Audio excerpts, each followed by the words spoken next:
Hello, नमस्कार बच्चों, स्वागत है आपका हमारे चैनल मैथोपीडिया पे। तो आज हम लोग का क्या है, आज का सेशन है पीवाईक्यू का 2004, 2003 तक हम लोग कंटिन्यू कर चुके हैं फिजिक्स के, ठीक है। 2001 से हम लोग शुरू किए हैं, 2022 तक का हम लोग का सेशन करना है।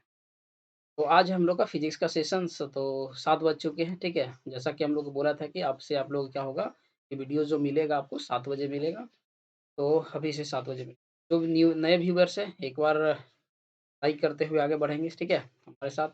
तो आज देखते हैं आज हमारे फिजिक्स में क्या है हम लोग का खासियत है। एक क्वेश्चन, चलिए तो शुरू करते हैं हम लोग अपना पहला क्वेश्चन। तो यहाँ पर क्या बोल रहा है कि यदि दो राशि परस्पर ग्राफ सरल रेखा हो तो, यानी कि दो राशि है, ठीक है। अब राशियों के बारे में आपको बताया था, सदिश राशि। तो बोल रहा था कि अगर दो राशि अगर सरल रेखा हो तो क्या चीज को बताता है, अचर बताता है या फिर बराबर बताता है या अनुक्रम या फिर व्यक्तिक्रमानुपाती बताता है। वो क्या बताता है आपका, अनुक्रमानुपाती। दोनों क्या होता है, डायरेक्टली प्रोपोर्शनल। और सी जो होगा आपका सही होगा, ठीक है। आगे बढ़ते हैं, चलिए ये हम लोग का न्यूमेरिकल क्वेश्चन से बोल रहा है कि 5 और 12 मात्रक वाली दो सदिश राशियों का परिणामी बल, मतलब हम लोग को कि क्या निकालना है, आर निकालना है का मान, और जब एक दूसरे के बीच में समकोणिक हो, यानी कि थीटा इज इक्वल टू कितना दे दिया है, 90 डिग्री दे दिया, तो दिशा में क्रियाशील है, तो हम लोग का रिजल्टेंट वेक्टर का मात्रक जो होगा वो कितना होगा। देखो, रिजल्टेंट वेक्टर का मात्रक हम लोग कैसे निकालते हैं, हम लोग जानते हैं कि ये ट्रायंगल लोग को फॉलो करेगा।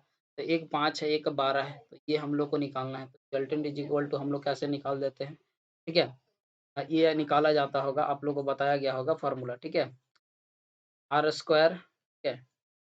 एक सेकेंड का फार्मूला लिख दे रहा हूँ, R is equal to under root A square plus का बी स्क्वायर और प्लस का A B cos of theta, ठीक है। ये फार्मूला आपको बताया गया है। ए स्क्वायर आपका वेक्टर ए कितना है, आपका 5 न्यूटन है, 5 मात्रक है, 5 का स्क्वायर प्लस 12 का स्क्वायर प्लस 5 इंटू 12 और कॉस थीटा, कॉस 90 का वैल्यू हम लोग का होता है 0। तो ये वैल्यू तो खत्म हो गया। तो यहाँ पर कितना हो जाएगा, 5 का स्क्वायर 25 और 12 का स्क्वायर कितना हो जाएगा, 144। तो वो हो जाएगा 169 का हो जाएगा 13, ठीक है। अब एक चीज़ ध्यान रखना, अगर ऐसा क्वेश्चन्स आए ना कि आपका एक 5 है और एक 12 मात्रक है और खाली ये देख लेना कि कौन कितना बचा है, 90, तो सीधा-सीधा क्या कर देना, इन दोनों का आप स्क्वायर का फिर सम करके और फिर स्क्वायर रूट निकाल देना, सीधा-सीधा आपका आंसर निकल। चलिए आगे बढ़ते हैं क्वेश्चन नंबर 3 पे। हो रहा है कि एक ट्रेन विराम अवस्था से चलना शुरू कर देता है, तो वहाँ पर जो इनिशियल वेलोसिटी लेते हैं, वो हम लोग लेते हैं 0 मीटर पर सेकंड। और एक ट्रेन से चलकर 2 मीटर पर सेकंड स्क्वायर, यानी कि एक्सेलरेशन का वैल्यू दे दिया है 2 मीटर पर सेकंड स्क्वायर। ये समान त्वरण से 1 मिनट में, यानी कि टाइम आपका कितना दे दिया है, 1, ठीक है, चलती है। तो इसे इतने समय में ट्रेन द्वारा तय की गई दूरी, तो 1 मिनट है तो 1 मिनट इंटू 60, यानी कि 60 सेकंड हमको निकालना होगा यहाँ पे। तो हम लोग को दूरी निकालना है, तो इसके लिए फ़ॉर्मूला हम लोग तो बहुत पहले से ही पढ़ चुके हैं। एस इज़ इक्वल टू क्या पढ़ते हैं, यूटी प्लस का हाफ एटी स्क्वायर। तो यू 0 हो गया, टी का वैल्यू 60 प्लस 1/2, एक्सेलरेशन आपका 2 है और ये 60 इंटू 60, तो 2 से 2 कट गया, यानी कि 6 छक 36, 3600 मीटर जो हो जाएगा हम लोग का हो जाएगा। तो ऑप्शन नंबर बी जो हो जाएगा सही होगा, ठीक है। यहाँ पर आप लोग को 3 फ़ॉर्मूला बताया गया है। एक फ़ॉर्मूला क्या बताया गया है आपको, V इज़ इक्वल टू होता है U प्लस एटी। एक फ़ॉर्मूला क्या होता है, S is equal to U T plus half A T square. और एक फ़ॉर्मूला होता है V square is equal to U square plus का 2AS, ठीक है। ये फ़ॉर्मूला आपका होता है। ये 3 फ़ॉर्मूला पर हम लोग को इस वाले चैप्टर से, जो गति वाले चैप्टर से हम लोग का क्वेश्चन पड़ेगा। तो गति चैप्टर को हम लोगों ने कवर किया है, आप जाके हमारा देख सकते हैं, पॉलिटेक्निक फिजिक्स बाय मैथोपीडिया लिखिएगा, पूरा का पूरा प्लेलिस्ट आपका आ जाएगा। आगे बढ़ते हैं, चौथा नंबर क्वेश्चन है हम लोग का, बोल रहा है कि निम्नलिखित में से किस समूह में सभी राशियाँ सदिश है, ठीक है। सदिश राशि किसको बोलते हैं कि जिसमें मात्रा के साथ लोग को क्या बताता हो, दिशा बताता। चलो, तो यहाँ पर देख लेते हैं कि कौन-कौन सा है चाल। यहाँ पर देखो, ये हम लोग का दिश हो गया, जो नहीं है उसको हटाओ। फिर यहाँ पर ये तो ऑप्शन में होगा नहीं। इसमें हम लोग देख रहे हैं कि यहाँ पर ऊर्जा नहीं होगा, बल है। यहाँ पर देख रहे हैं कि वेग है, त्वरण है, बल है, तो ये हम लोग का होगा, तो ऑप्शन नंबर डी है, होता है, ठीक है? क्योंकि वेग वो जो होता है, वेग होता है हम लोग का change in displacement by time, कि आपका विस्थापन परिवर्तन की दर, और यहाँ त्वरण है आपका वेलोसिटी परिवर्तन की दर, और बल जो है मास इनटू वेलोसिटी। बल बराबर होता है मास इनटू एक्सेलरेशन। अगर ये है हम लोग का सही है। आगे बढ़ते हैं, ये भी क्वेश्चन हम लोग का न्यूमेरिकल है। बोला कि 24 न्यूटन समझना है। न्यूमेरिकल बनाने के लिए जो-जो दिया हुआ है क्वांटिटी उसको आप लिखो, तभी जा कर के ये बनेगा, वरना फिर नहीं बना पाओगे। यहाँ क्या बोल रहा है कि 24 न्यूटन किसी बल यानी कि F1 बराबर, चलो F मान लेते हैं कितना दे दिया है 24 न्यूटन, और कोई बल लगकर, ठीक है, कोई वस्तु पे बल लग करके इतना मीटर से पर सेकंड यानी कि एक से एक्सेलरेशन दे दिया है कितना 12 मीटर पर सेकंड स्क्वायर। दूसरी दूसरी पर लगकर 6 मीटर पर सेकंड का त्वरण उत्पन्न करती है। यानी कि दूसरी त्वरण पर लग के कितना 6 मीटर पर सेकंड का त्वरण उत्पन्न करती है। यदि दोनों वस्तुएं एक साथ बांध दी जाए तो बल कितना लगेगा? ये क्वेश्चन सही है, दोनों पे अलग-अलग हम लोग का लग रहा है, तो सबसे पहले हम लोग निकाल लेते हैं कि पहली वस्तु का, ठीक है? पहली वस्तु का मास कितना है निकाल लेते हैं, तो मास बराबर कितना होता है F/m, तो 24/12 यानी कि कितना 2 केजी का ये मास है, ठीक है? ये पहली वस्तु का है। दूसरे के लिए निकाल लेते हैं, ये m1 निकल गया, m2 निकाल देते हैं कितना, फ़ोर्स तो आपका 24 लग रहा है, और 6 देखिए ये कितना है 4 केजी, यानी एक वस्तु जो है 6 केजी 2 केजी का है, एक वस्तु कितना केजी का है 4 केजी का। अब बोल रहा है कि दोनों को जब बाँध देते हैं तो टोटल जो मास हो जाएगा, टोटल मास हो जाएगा m1 प्लस का m, ठीक है? टोटल मास कितना? तो यहाँ कितना है 2 केजी, और प्लस का कितना है 4 केजी। पहले समझो फिर आराम से वीडियो पॉज़ करके लिख लेना। 2 केजी प्लस 4 केजी है, तो कितना हो जाएगा 6 केजी हो गया। अब नेट 6 केजी है। अब नेट 6 केजी हम लोग का है, तो फ़ोर्स हम लोग का तो उतना ही लग रहा है 24 न्यूटन ही। तो हम लोग को निकालना है एक्सेलरेशन कितना होगा, तो A बराबर हम लोग का क्या होता है फ़ोर्स बाई मास। तो 24 न्यूटन का फ़ोर्स लग रहा है, और ये कितना है 6, ये हम लोग का त्वरण कितना लग रहा है 4 मीटर पर सेकंड, 24। तो इस तरह कर से क्या सकते हो, कितना सिंपल सा क्वेश्चन्स है। हाँ, नहीं बस थोड़ा-सा दिमाग लगाना है इस तरह का क्वेश्चन्स में। अलग-अलग त्वरण दे दिया है, दोनों का मास निकाल देंगे, फिर दोनों को बोल दिया है जोड़ देने, जोड़ दिए। आप क्या कर सकते हो, आपके लिए हम क्वेश्चंस का प्रैक्टिस करवाने के लिए एक दे देते हैं। मान लीजिए कि आपको फ़ोर्स जो दे रहा, फ़ोर्स हम आपको दे दिए 48 न्यूटन, ठीक है? और जो पहला A1 का जो वैल्यू दिए हैं, वो पहला A1 का वैल्यू दे रहे हैं 8 मीटर पर सेकंड, और दूसरा जो दे रहे हैं आप लोग को, चलिए 24 न्यूटन दे दिए, 24 मीटर पर सेकंड स्क्वायर दे दिए। अब आपको क्या बताना है कि वो कितना मीटर पर सेकंड स्क्वायर का आपको त्वरण लगेगा। ठीक है, तो ये कमेंट करना है, जो भी क्वेश्चन इस तरह डेटा चेंज करके हम लोग देते हैं, इस क्योंकि ये सब जो क्वेश्चन्स है, ये सब सारा क्वेश्चन्स प्रीवियस ईयर का क्वेश्चन्स है। प्रीवियस ईयर के क्वेश्चन्स को तो हम तो सॉल्व करवा दिए, लेकिन आप कैसे प्रैक्टिस करोगे, तो ये जो डेटा जो हम लोग दे रहे हैं, ठीक है? इस डेटा के साथ क्या करना है कि आपको अलग-अलग प्रैक्टिस करके बनाना है, ताकि आप लोगों को क्या हो जाए, एग्ज़ाम्स में आएगा, तो आपको वहाँ पर समझ में आएगा कि किस तरह हम लोग सॉल्व किए। आगे गतिज घर्षण बल, चरम घर्षण बल से क्या होता है, बड़ा होता है, छोटा होता है, या फिर बराबर होता है, या कभी बड़ा तो कभी छोटा होता है। क्या इसका ये ऑप्शन क्या हो जाएगा कि छोटा, ये हमारा क्या हो जाएगा सही होता है। चलो 7 क्या बोल रहा है क्वेश्चन नंबर 7 में, बोल रहा है न्यूटन के तीसरे गति के अनुसार अनुसार क्रिया का तथा प्रतिक्रिया से संबंध बल क्या होता है? हमेशा एक वस्तु पे लगे होने चाहिए, या भिन्न-भिन्न वस्तुओं पे लगे होना चाहिए, या हमेशा भिन्न-भिन्न वस्तुओं पे लगे होने चाहिए? रिपीट। अब चौथा जो है आपका का परिणाम बराबर होना ज़रूरी है, किंतु उनकी दिशा समान होना चाहिए। ऑप्शन नंबर डी, ठीक है? क्योंकि हम लोग जानते हैं कि न्यूटन के तीसरे गति के नियम के अनुसार क्या होता है, कि जो बल होता है, ठीक है? ये लोग जितना दीवार पे फ़ोर्स लगाते हैं, उतना ही भी दीवार हम लोग पे क्या करता है, फ़ोर्स लगाता है। तो 2 इक्वल होता है, लेकिन दिशा क्या होता है, अलग-अलग होता है। तो ऑप्शन जो डी है इसमें, ठीक है? ऑप्शन आपका क्या, आगे बढ़ा जाए क्वेश्चन नंबर 8 पे।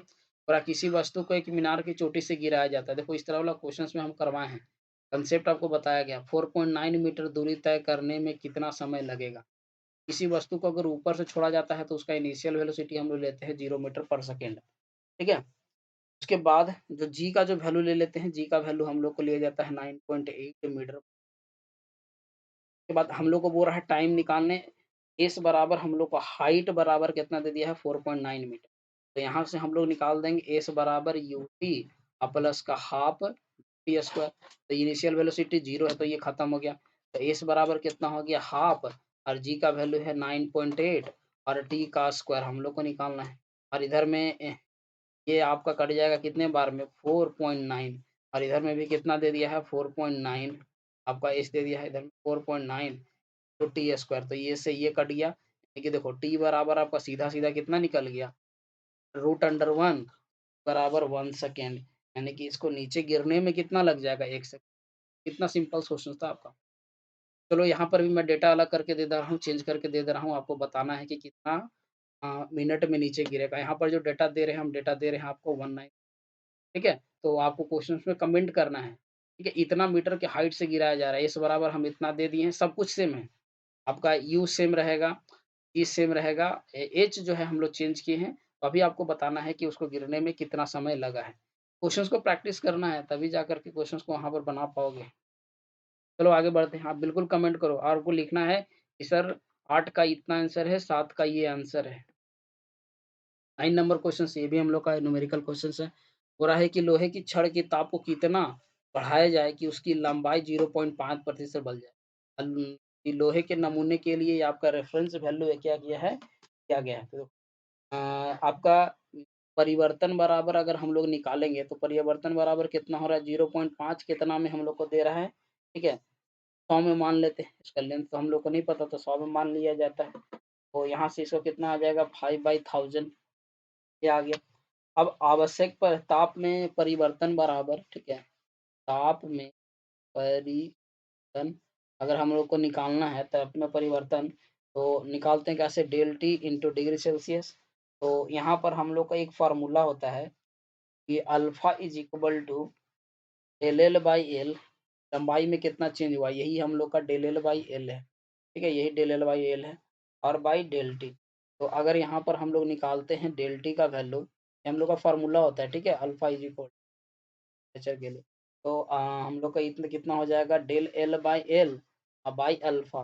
तो हम लोग का डेल एल बाई एल का वैल्यू तो दे दिया है 5 × 10⁻³ और अल्फा का वैल्यू हम लोग का लोहे का ताप के लिए नमूने हम लोग का दिया हुआ है, ठीक है। कितना हो जाएगा 10 × 10⁻⁻⁶ काटे 2 बार में। तो इसको अगर ऊपर ले जाते हैं तो 1/2 × 10⁻³ कितना 3।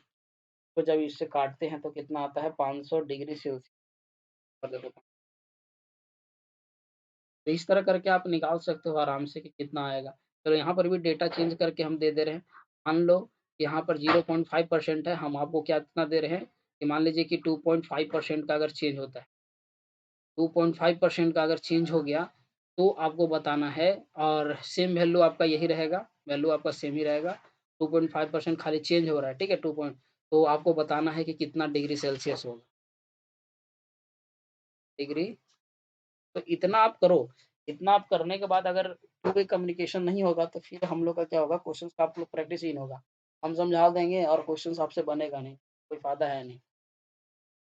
आगे क्वेश्चन नंबर, थोड़ा जाड़े के समय किसी स्थान ताप इतना डिग्री सेल्सियस दिया, यह ताप फ़ारेनहाइट मापक्रम में क्या होगा।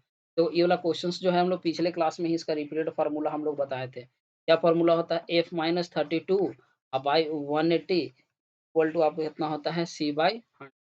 तो इसको 0 0 काट देंगे, इसको काट देंगे 5 और इसको काट देंगे कितना 9। तो फार्मूला, फाइनल फार्मूला हम लोग क्या बनेगा F-32 by 9 is equal to कितना C/5। अब हम लोग कितना दिया है माइनस का, आपका दे दिया है 50 डिग्री सेल्सियस। तो F माइनस का 32 by 9 is equal to minus का 50 बाई कितना 5।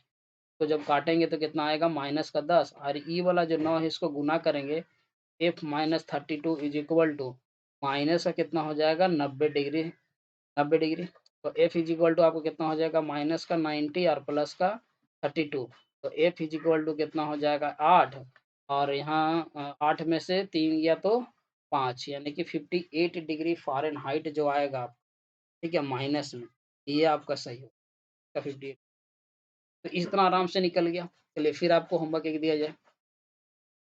चलो मान लेते हैं कि हम लोग आपको दे रहे हैं चलो 100 डिग्री सेल्सियस दे देते हैं, ठीक है? सीधा-सीधा डबल करके दे देते हैं क्योंकि का प्रैक्टिस करना है, तो इस तरह का क्वेश्चन तो हम नहीं होगा। 100 डिग्री है तो फ़ारेनहाइट में आपको टेम्परेचर कितना? अब इसी फ़ॉर्मूला से एक और हमको आपको बता रहे हैं, मान लीजिए कि अगर हम लोग 200 फ़ारेनहाइट अगर हम लोग दें, तो उस समय आपको बताना है कि ये डिग्री सेल्सियस में कितना होगा, ठीक है? ये 2 क्वेश्चन्स आपके लिए बनेगा। एक आपका डिग्री से फ़ारेनहाइट में बताना है 100 डिग्री के लिए और दूसरा हम लोग फ़ारेनहाइट ही दिए 200 फ़ारेनहाइट, तो आपको बताना है कि डिग्री में कितना होगा। तो ये थे हम लोग के आज के 2004 के इम्पोर्टेंट 10 क्वेश्चन्स। तो आई होप कि आप लोग को समझ में आया होगा और आप लोग होमवर्क कर रहे होंगे। तो मिलते हैं हम लोग अपने नेक्स्ट सेशंस में, तब तक के लिए धन्यवाद।